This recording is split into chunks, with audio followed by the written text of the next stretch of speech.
Biasanya sebenarnya untuk Mas Royan dan Mbak Farah kita pakai buku lain, pakai buku hadis biasanya. Cuman saya belum persiapan, tapi ini saya pakai materi kelas remaja ya. Jadi kita ada kelas remaja setiap Kamis jam 7 malam.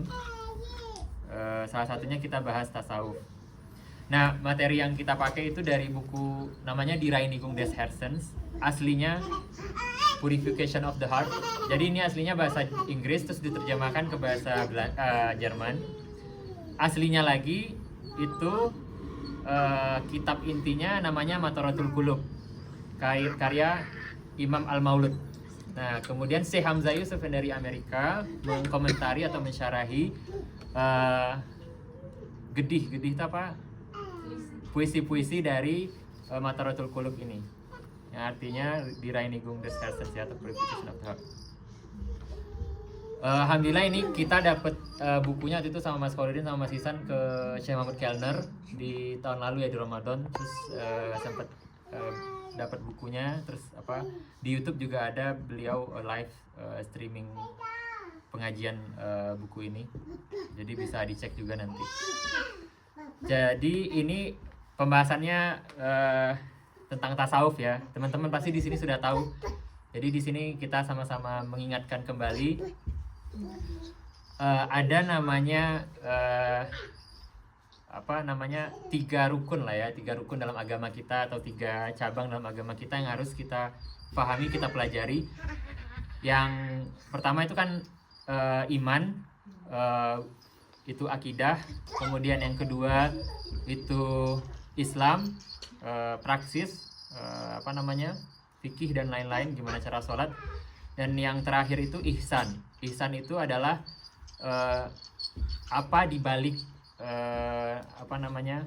dibalik spiritual praksis-praksis yang kita lakukan. Ada yang bilang juga ihsan itu gutes benehmen ya, bagaimana adab-adab kita di setiap ibadah yang kita lakukan gitu. Nah, kemudian aslinya ihsan ini merupakan hadis penjelasan dari Sayyidina Jibril. Nah, jadi Sayyidina Jibril waktu itu bertanya kepada Nabi. Sebenarnya pertanyaan tapi istilahnya menguji ya. Jadi pertanyaan pertama itu beliau bertanya tentang apa itu iman, Islam. Kemudian yang ketiga ihsan. Apa itu ihsan Nabi Muhammad? Kemudian Nabi Muhammad berkata, ihsan itu adalah sustan, keadaan dimana ketika seolah-olah kita melihat Allah. Nah, tapi kalau kita nggak mampu, maka yakinlah bahwa Allah melihat kita gitu. Nah, jadi ini seal-nya ya. Jadi ini tujuan dari ihsan ini. Semoga kita di sini semuanya bisa meraih apa yang disampaikan oleh Nabi Muhammad di dalam hadis ini. Gimana ketika kita melakukan apapun, semoga kita merasa Allah selalu lihat kita, atau kalau kita belum mampu, maka kita harus yakin bahwa kita yang pertama harus yakin kalau kita bisa melihat Allah, gitu kan? Seolah-olah kita bisa melihat Allah, dan kalau kita belum mampu untuk merasakan Allah, melihat Allah tadi, maka yakinlah kalau Allah melihat kita. Nah, nanti di buku ini dijelasin gimana step-stepnya. Kemudian dijelaskan juga bagaimana kita membersihkan hati tadi, bagaimana gejala-gejala, simptom, terus obatnya juga. Jadi kalau dalam sebuah kalau kita penyakit fisik ya, itu kan ada simptom-simptom kan yang dijelaskan oleh dokter. Kira-kira kalau simptomnya begini, sakitnya begini, dan obatnya begini. Nah, dalam penyakit hati juga begitu. Kemudian reines Herz. Nah, jadi untuk mencapai ihsan tadi, kita berusaha untuk memiliki hati yang bersih ya, hati yang sehat. Hati yang sehat. Apa hati yang sehat? Itu adalah hati yang nanti bisa ketemu Allah. Jadi pada hari kiamat itu, kalau di sini jelaskan ya, kalau nanti itu kepunyaan kita, apa yang kita miliki di dunia lah, rumah, mobil, segala macam, dan anak-anak begitu ya. Kalau di sini jelaskan anak-anak laki-laki, tapi itu untuk semuanya. Itu tidak akan berguna nantinya kecuali kita bertemu Allah dengan hati yang bersih, reinem Herz. Terus tentang hati ini sebenarnya apa sih? Jadi Nabi Muhammad itu dalam hadisnya beliau bilang, dalam dada manusia itu ada sebuah daging, jika dia sehat maka seluruh tubuhnya sehat. Nah, jika dia verdorben itu apa? Rusak atau sakit ya, maka seluruh tubuhnya sakit. Bukankah ini adalah hati? Nah, itu kata Nabi Muhammad ya. Kata Nabi Isa, Prophet Yesus, Selig sin di reinem Herzen sin. Jadi selig itu apa ya artinya ya? Ruh ya, atau mungkin mulia juga ya, bisa mungkin dibilang begitu. Jadi karena orang yang memiliki hati yang bersih ini adalah orang yang akhirnya bisa melihat Allah. Jadi kan kalau saya pernah dengar itu di akhirat nanti ada dua pilihan ya. Ada memang orang yang pengennya dapat surga, ya dapatnya surga. Tapi ada yang orangnya itu kalau meninggal itu bukan surga yang diinginkan, tapi adalah melihat Allah gitu ya. Terus kemudian hati spiritual ini kalau secara ilmu tradisional dalam keilmuan kita itu dijelaskan itu terletaknya di jantung ya.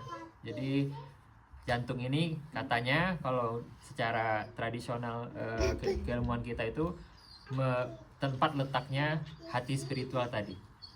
Terus juga ini dalam ayat-ayat Al-Quran ya dijelaskan tentang hati yang hidup dan hati yang mati. Jadi kalau orang yang hatinya mati itu ist jemand der tot war, dem wir daraufhin leben gaben und dem wir ein Licht gaben, worin er unter den Menschen geht. Jadi kalau orang yang hatinya hidup itu dia dapat cahaya hidayah ya. Sedangkan orang yang nggak dapat hidayah ya hatinya mati begitu ya. Terus Prophet Muhammad juga bilang, Nabi Muhammad dalam hadisnya, perbedaan antara orang yang mengingat Allah dan orang yang tidak mengingat Allah itu seperti orang yang hidup dan mati. Dan di buku ini juga dijelaskan sebenarnya mengingat Allah itu bukan hanya dalam 5 kali sehari kita sholat, tapi standing ya, selalu dalam keadaan duduk, berdiri, tidur. Dan itu diraihnya memang dengan cara-cara seperti yang dilakukan oleh orang-orang, kalau kita dalam tradisi kita tarekat ya, orang-orang yang senantiasa berzikir, orang-orang yang senantiasa mengingat Allah. Dan orang-orang inilah akhirnya yang tidak ada perasaan la khaufun alaihim wa lahum yahzanun ya, tidak ada ketakutan dan tidak ada kesedihan. Dan menariknya di buku ini Syekh Hamzah Yusuf itu juga mengatakan tentang luar biasanya hati fisik yang menyimpan hati spiritual ini. Jadi hati fisik ini ternyata 100.000 kali dalam sehari itu dia berdetak. Terus setiap menit dia itu memompa 7,5 liter darah. Bayangkan ya, setiap menit betul Bu Dokter ya, 7,5 liter darah. Berarti 400 liter per jam. Jadi luar biasanya. Dan kemudian Gefäß system itu apa? Saluran darah. Peredaran darah ya. Nah ini tuh ternyata peredaran darah yang di pompa tadi, darah-darah tadi oleh jantung itu panjangnya bayangkan 100.000 kilometer. Itu 2 kali kelilingnya bumi. Jadi kalau misalnya seluruh sel jaringan darah kita dilebarkan, dibongkar, itu panjangnya ternyata lebih dari 2 kalinya keliling bumi. Dan bayangkan itu dilakukan oleh sebuah organ yang kecil di sebelah kiri kita yang memompa darah ke sepanjang 100.000 km jaringan tadi. Dan dalam tradisi kita hati itu adalah Zentrum unseres Wesens ya. Jadi pusat dari pengetahuan, pusat dari hidayah, pusat dari diri kita.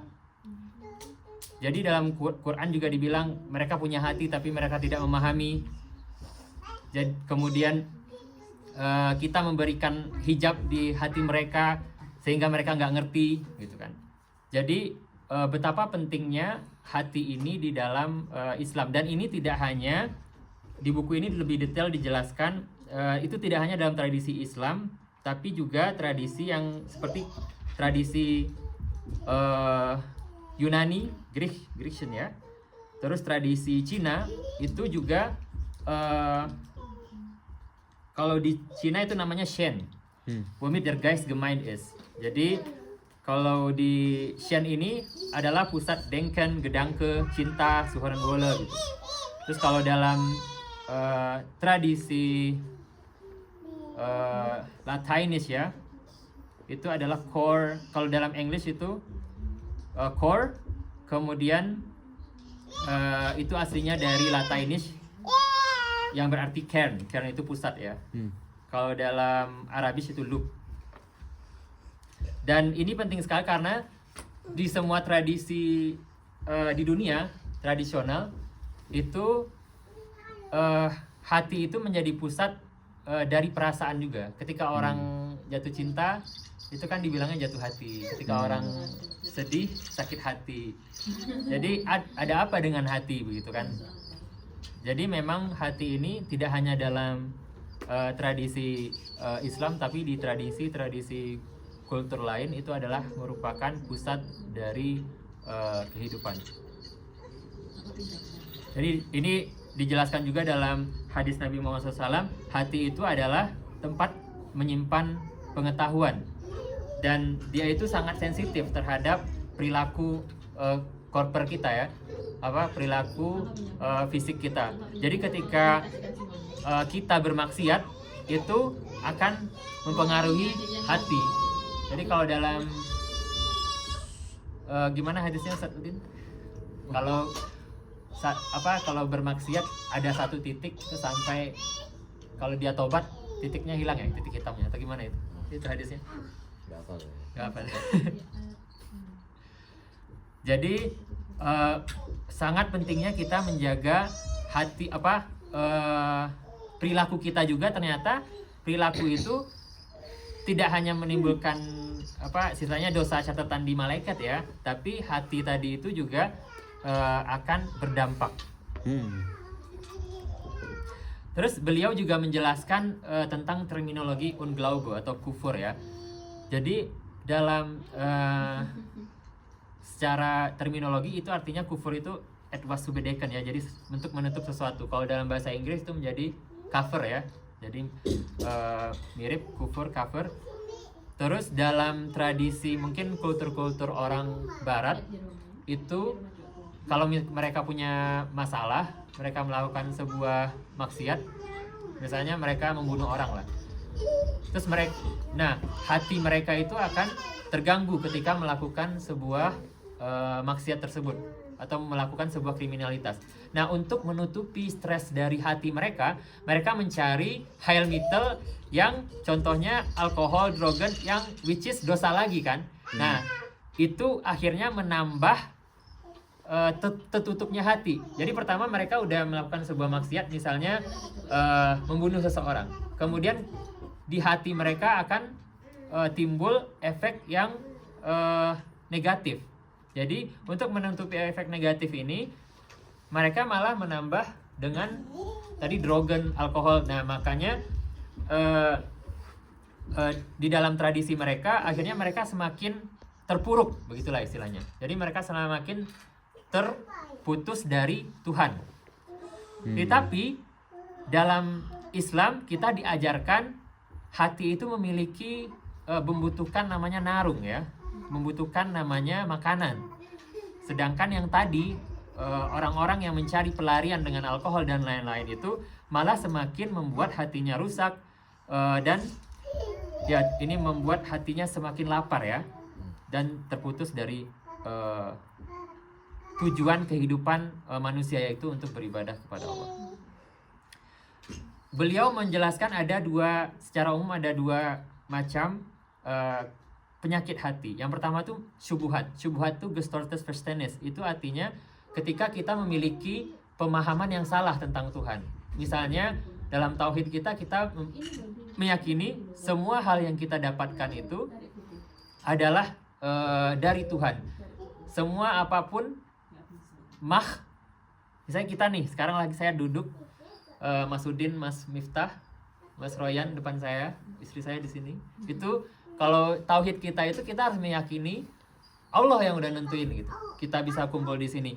Dan ketika kita meyakini ada lain, ada kekuatan lain dan kita nggak yakin Tuhan memiliki kekuatan itu, ini dikatakan dimaksudkan dengan syubhat. Ketika kita memiliki pemahaman yang salah tentang Allah. Kemudian yang penyakit kedua adalah syahwat, di mana kita melebihi kenapa Mas?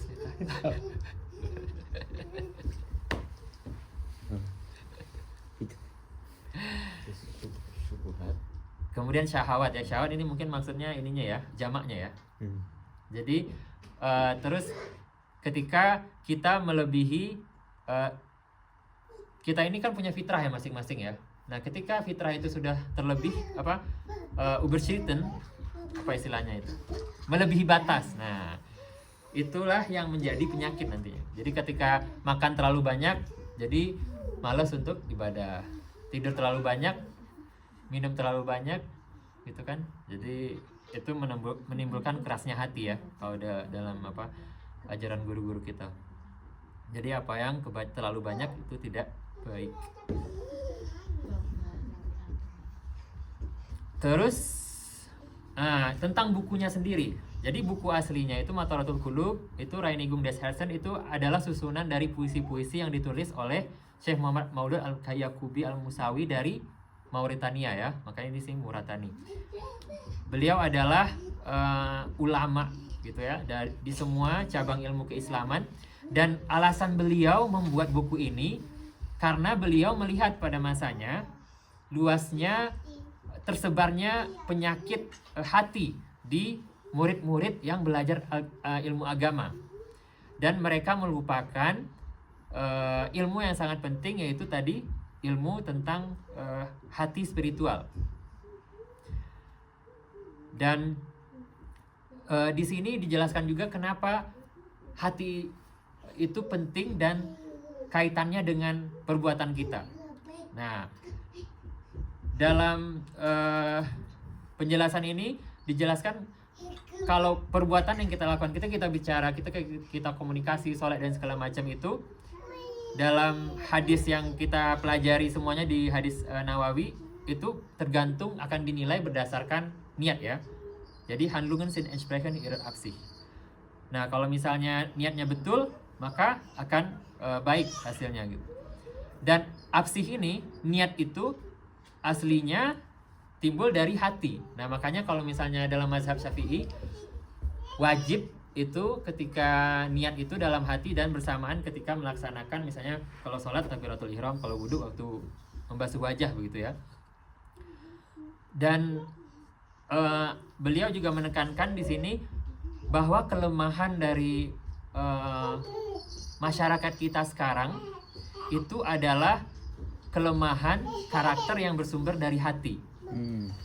Jadi ketika hati orang-orang itu baik, maka niatnya baik. Nah ketika niat baik berarti aktivitasnya juga baik gitu ya. Jadi urutannya ketika hati baik, niat baik, akhirnya perbuatan juga baik. Dan buku ini dijelaskan berdasarkan juga dari Imam Al-Ghazali ya, karya fenomenal beliau, Ihya Ulumuddin. Mas Haji udah pernah ini khatam Ihya? Oh, Kita mau ngaji Ihya boleh? belum pernah. 2 halaman tok dulu. Saya sampulnya udah. Itu ngajinya bertahun-tahun ya, Iya. kalau sampai khatam. Iya, katanya 3 tahun ya Iya. kalau yaumiyah gitu Iya. ya. Iya. Harus setiap hari 3 tahun. Iya. Ya semoga lah nanti kita ada guru yang bisa mengajarkan ini. Amin amin. Nah ini beliau sudah istilahnya merangkumnya. Kalau kitab Ihya Ulumuddin itu 40 chapter ya. Kalau dalam kitab beli itu mungkin 5 jilid ya. Kalau yang dijual biasanya.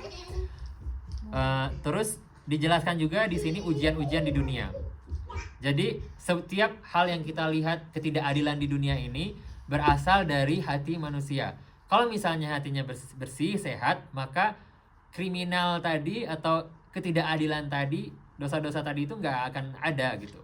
Nah, untuk merubah dunia tadi, kita nggak bisa langsung ubah langsung total semua ya, langsung khilafah gitu ya. Tapi unsur inner resistance, super endem, tapi rubah dulu diri kita sendiri, dan inilah yang nanti akan berefek ke sekitar kita. Ketika kita merubah diri, merubah tadi hati, merubah tadi niatnya menjadi baik, maka handlungan tadi aktivitas kita menjadi baik. Karena si aktivitas yang nampak dari gerak tangan, mata, ucapan, semuanya itu berasal dari dunia yang tidak terlihat di dalam hati. Ini juga menarik, beliau mengutip walaupun ini bukan Muslim ya, Bapak Martin Luther King ini, teman beliau adalah aktivis. Ada 4 stufen kalau kita mau 4 level gimana kita untuk mengadili ketidakadilan ya. Yang pertama, kita mengakui terdapat ketidakadilan tersebut. Oh, ada yang pegang remote. Dimatiin aja itu connect-nya. Lucu deh. Tadi Martin Luther tadi. Oh, tadi Martin ya. Ya itu ini. Ya, jadi kalau di kasus beliau yang pertama dia mendeteksi ada problem ketidakadilan antara orang kulit hitam dan kulit putih di Amerika. Kemudian yang kedua adalah negosiasi. Jadi pergi ke orang kulit putih minta keadilan. Terus kalau misalnya orang tadi menolak untuk memberikan keadilan, terus yang ketiga adalah Selbstreinigung. Maksudnya adalah tun wir selbst Unrecht, apakah kita sendiri yang melakukan ketidakadilan? Sind wir selbst Unterdrücker, apakah kita sendiri sebenarnya adalah yang mengintimidasi? Setelah kita benar-benar cek diri kita dan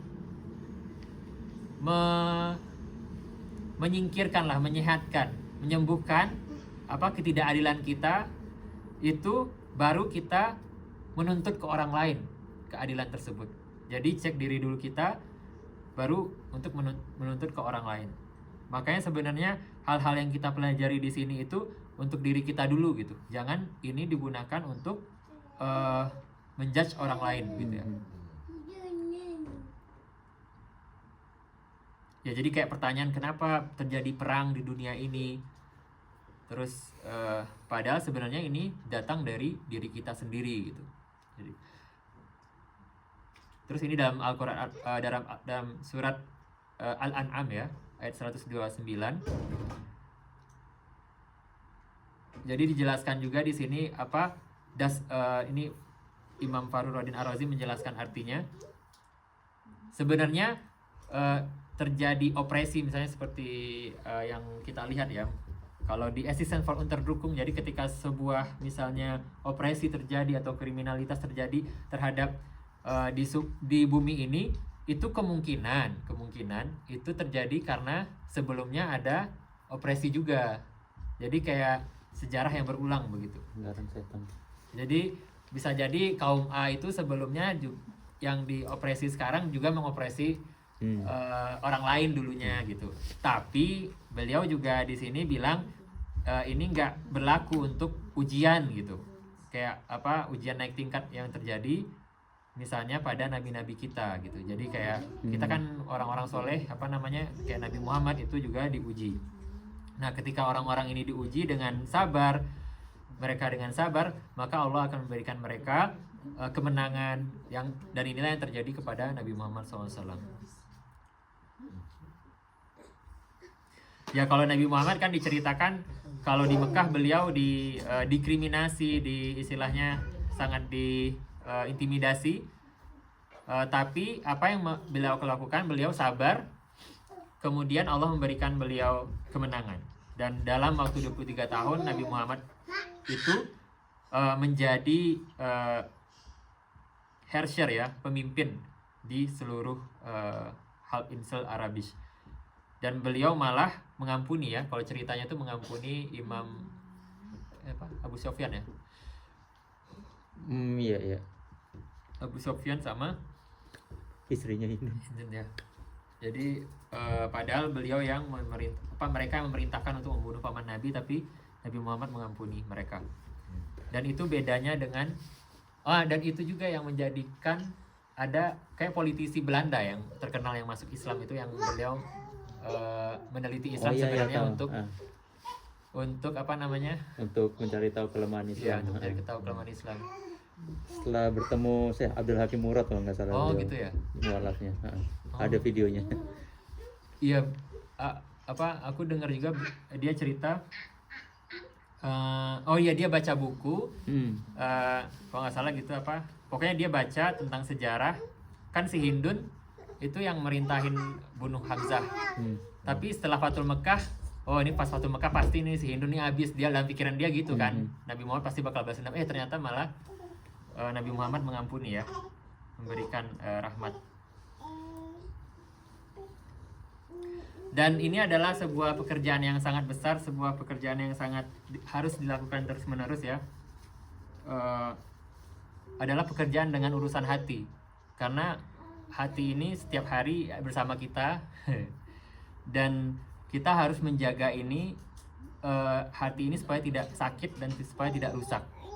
Karena kalau misalnya hati ini sakit dan rusak, maka dia akan melakukan perbuatan-perbuatan yang zalim. Kalau hati ini bersih, seperti yang dicontohkan tadi, Nabi Muhammad itu malah mengampuni orang yang menyakiti dia dan mengangkat status mereka. Gitu. Ketika kita mulai bekerja memperbaiki hati ini, maka kita akan melihat perbaikan dalam hidup kita. Begitu. Dan ini merupakan sebuah segen itu rahmat ya, rahmat yang besar ketika ada ajaran seperti ini gitu.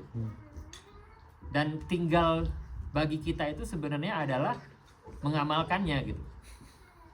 Jadi bahan dulungannya itu adalah kita mempelajari teoritisnya apa aja sih penyakit hati dan prakteknya untuk mengobatinya melalui ilmu-ilmu dari ulama dan ajaran dari Quran dan Nabi Muhammad SAW. Ya. Mungkin Einblick sedikit tentang Einleitungnya ya. Jadi beliau sebenarnya dalam buku ini membahas beberapa kapitel. Ada kapitel 1.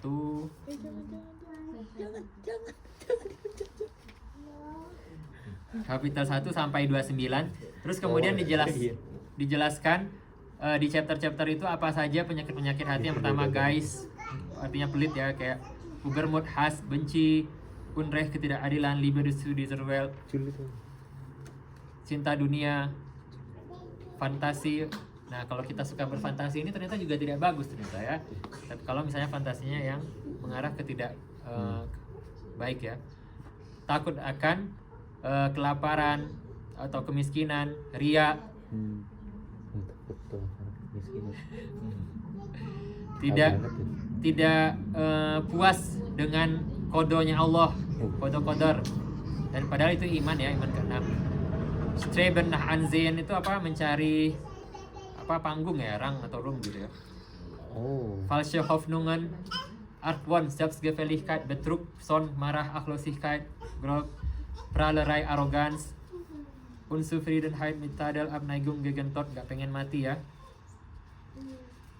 Sport, apalagi nih, Terus beliau juga terakhir menjelaskan secara umum tuh ada obat kayak semacam baca Quran, baca sholawat gitu dan lain-lain. Dan diceritakan juga di akhir kayak contohnya Imam Nawawi itu beliau itu standing terus-menerus membaca sholawat ya, berarti dalam hati ya.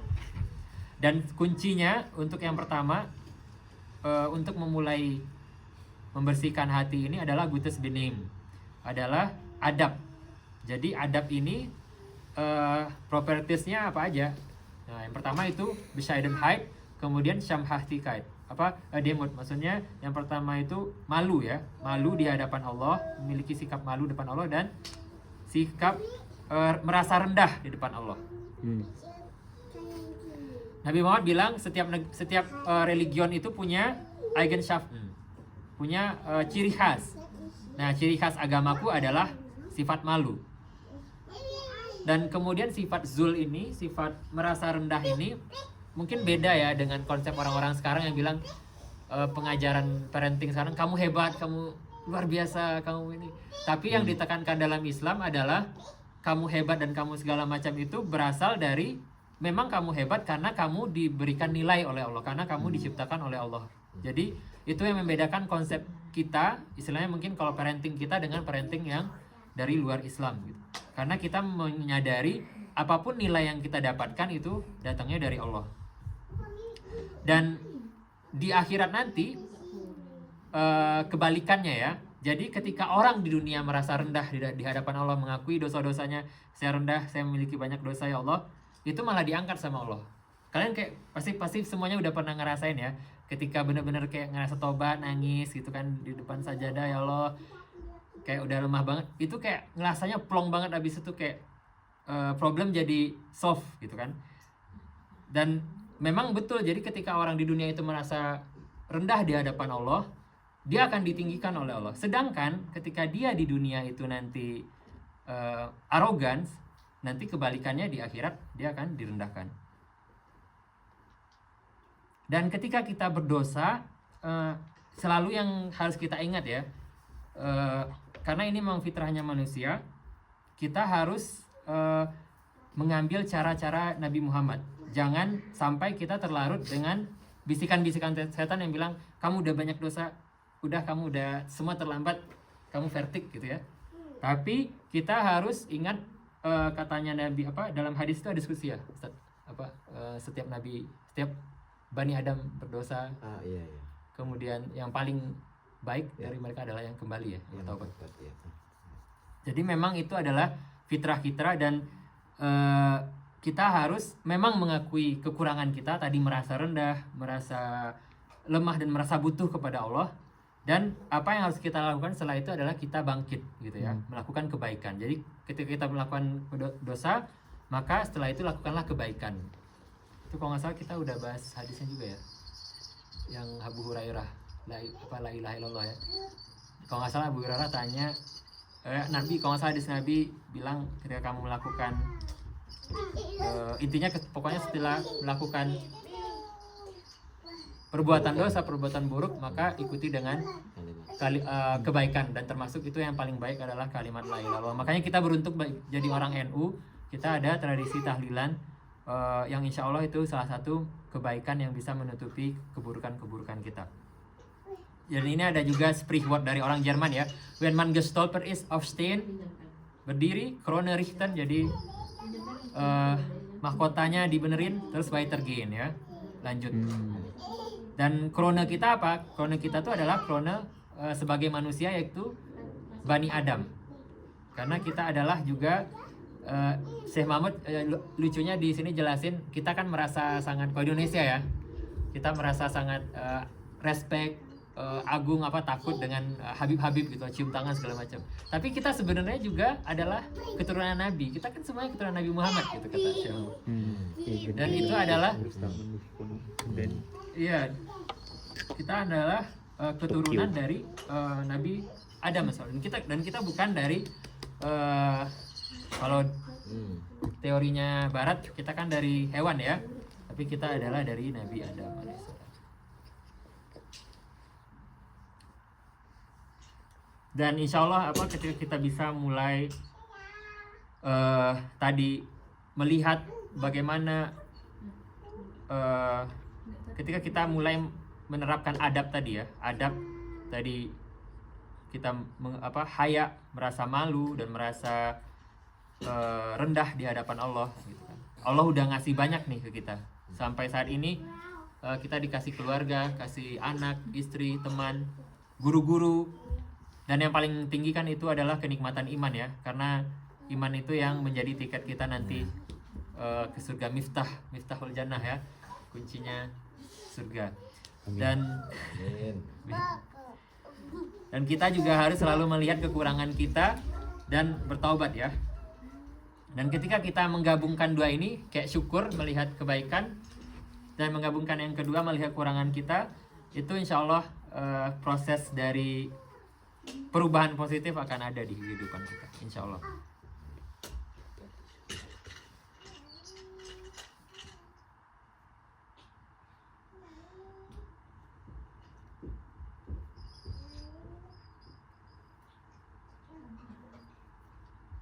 Dan intinya kita harus mengikuti Nabi Muhammad sallallahu alaihi wasallam ya.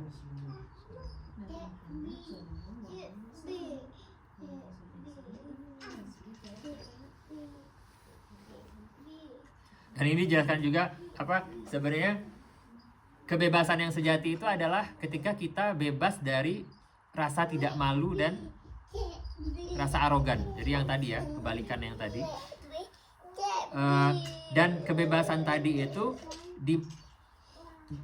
dibilang di sini ketika versuchung, ketika ada ujian pertama kali datang, terus kita tetap standhaft, istiqomah, sabar. Nah, dan itu yang sebenarnya adalah sabar yang sesungguhnya. Bukan ketika misalnya ada pertama kali datang cobaan, kita baru 15 menit setelahnya atau besoknya sabar, ya udah sabar. Itu bukan echte Freiheit atau sabar yang sebenarnya ya. Dan Imam Ghazali juga menjelaskan di sini ada dua beherrscher ya, yang sangat berbahaya di anggota tubuh manusia. Yang pertama itu adalah magen, perut, sama kelamin ya. Kalau misalnya dua organ ini sehat, maka insya Allah yang lain aman ya. Dan juga di sini mulut, karena mulut ini dijelaskan juga di sini adalah kebanyakan problem manusia sekarang itu berasal dari komunikasi ya. Nah, misalnya ada orang yang menggibah orang lain terus disampaikan ke orang lain, akhirnya perang kan. Terus kemudian masalah perut ya. Kalau perut itu adabnya gimana? Kalau memang pengen banyak makan kan dibagi 3 ya, angin, air, sama makanan ya. Terus kalau Nabi Muhammad itu bahkan saya pernah dengar itu kalau sahabat-sahabat itu sebenarnya makannya cuma sekali sehari gitu. Terus kayak Nabi Muhammad pernah tanya, gimana kalau misalnya kalian nanti makannya 2 kali sehari gitu. Sahabat-sahabat bilang, oh benarkah Nabi gitu. Kayak saking ininya ya, zaman dahulu itu benar-benar Nabi Muhammad lebih menyukai kemiskinan. Dan beliau juga pernah kayak sholat sambil duduk karena saking laparnya ya, dan menyempal dengan batu segala macam. Kita sering dengar. Dan ini juga dijelaskan di sini, Nabi Muhammad tuh nggak punya uang di rumah, dan tempat tidurnya ya hanya dari leather, dari kulit, dan palm fasen itu mungkin daun-daun ini ya, daun-daun pelepah kurma ya. Dan hanya punya 2 bantal untuk tamu gitu kan. Tapi kalau standar hidupnya Jerman, kalau standar hidupnya Nabi Muhammad ngelihat sekarang, itu udah miskin banget ya. Mungkin langsung dapat burger gel, Unmobiliert itu. Unmobiliert. Uang wasser. Tapi yang menjadi standar kita bukan standar manusia, tapi standar dari Allah Subhanahu wa taala ya. Dan itu adalah wurde utama mulianya dari manusia di sisi Allah. Korah ini kan? Korah itu korun Korun. versinya. Kayaknya versi Latinis ya, Korah. Ini tadi udah ya. Dan tidak ada pembebasan yang lebih baik gitu intinya. Yang paling baik itu adalah kecuali pembebasan hati ya. Karena semua anggota tubuh ini istilahnya menjadi jawaban mengikuti instruksinya hati gitu ya. Ketika hati seizure, maka anggota badan seizure gitu ya. Nah, karena anggota badan tadi yang menjadi instrumen untuk melakukan kerusakan. Ini banyak dalam Al-Qur'an ya. Dalam surat Yasin nanti itu mulut kita akan ditutup dan yang menjadi saksi itu adalah tangan kita, kaki kita gitu ya. Jadi kita harus juga menjaga tangan kita dari melakukan kerusakan di bumi ini. Karena semuanya itu nanti akan dipertanggungjawabkan ya. Ini tentang lidah, tentang sungai ya. Nah, ini juga dijelaskan tentang kalau lidah itu sebenarnya adalah translator yang mentranslatekan tentang di hati ya. Jadi hati ini ternyata Übersetzerinnya adalah sungai, lidah ya. Nah, orang-orang munafik itu mengatakan apa yang dengan lidahnya itu apa yang tidak ada di hatinya. Jadi dia sebenarnya itu menekan hatinya gitu. Istilahnya dia melakukan sebuah kriminal, kezaliman terhadap hatinya. Hatinya bilang sebenarnya iya, misalnya Nabi Muhammad itu adalah utusan Allah, tapi mulutnya bilang enggak gitu ya. Dan mulut itu juga menjadi ukuran dari hati kita.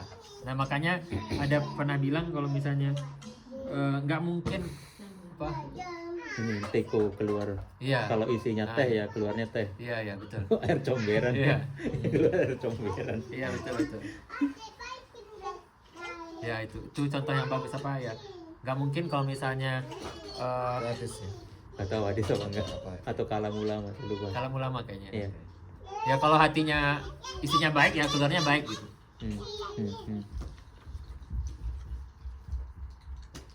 Dan gimana untuk menjaga tadi mulut ya? Gimana sih untuk menjaga mulut tadi? Kan penting ya.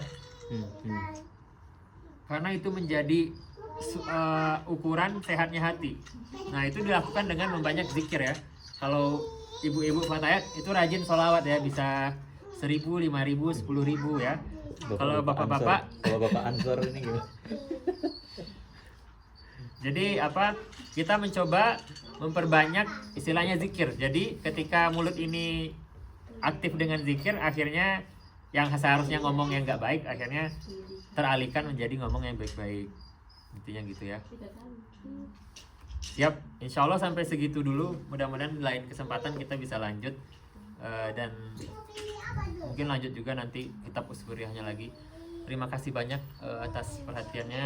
Mohon maaf atas kesalahan. Allahul muwaffiq ila aqwamit thoriq. Assalamualaikum warahmatullahi wabarakatuh. Waalaikumsalam warahmatullahi wabarakatuh.